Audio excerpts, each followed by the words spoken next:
L'épilepsie, c'est un mot qui fait peur et du coup, on en parle assez peu de l'épilepsie. Bonjour Dr Kierzek. Bonjour Thomas. C'est quoi exactement ?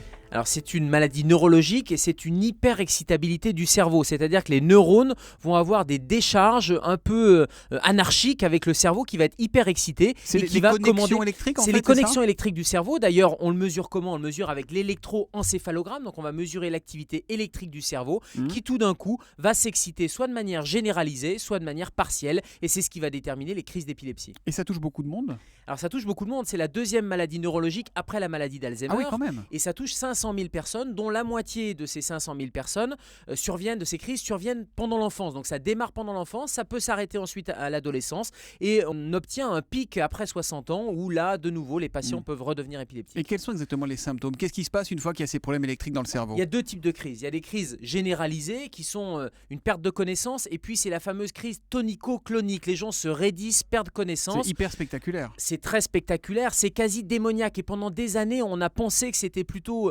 de l'ordre du paranormal que de l'ordre de la science et donc les gens se raidissent, ont des mouvements musculaires très violents et puis la crise va céder soit spontanément soit grâce à des médicaments. Ça c'est la crise généralisée. Et puis il y a la crise partielle quand simplement une des zones du cerveau décharge de manière anarchique et vous avez un bras ou simplement une hallucination visuelle ou parfois une hallucination olfactive, c'est ce qu'on appelle les crises partielles. Et ça peut se déclencher chez n'importe qui à n'importe quel moment d'une seconde à l'autre comme ça ? Alors il y a 60% des crises, on ne connaît pas la cause. C'est ce qu'on appelle des crises idiopathiques, l'épilepsie dont on ne connaît pas la cause et qu'on peut traiter, mais il n'y a pas de cause déclenchante. En revanche, il y a 40% des épilepsies qui sont liées à des traumatismes crâniens, à des séquelles d'accidents vasculaires cérébraux. Ce sont des épilepsies secondaires. Si là vous faites une crise d'épilepsie devant moi, qu'est-ce que je dois faire ? Alors s'il y a une crise d'épilepsie généralisée, si je perds connaissance, si je tombe, il faut d'abord me protéger parce que je risque de me faire mal, de faire un traumatisme crânien. Donc il faut éloigner tous les objets qui peuvent me blesser, mettre un coussin éventuellement derrière la tête. Et puis, vous savez, il y avait le fameux adage où il faut mettre quelque chose dans la bouche. Donc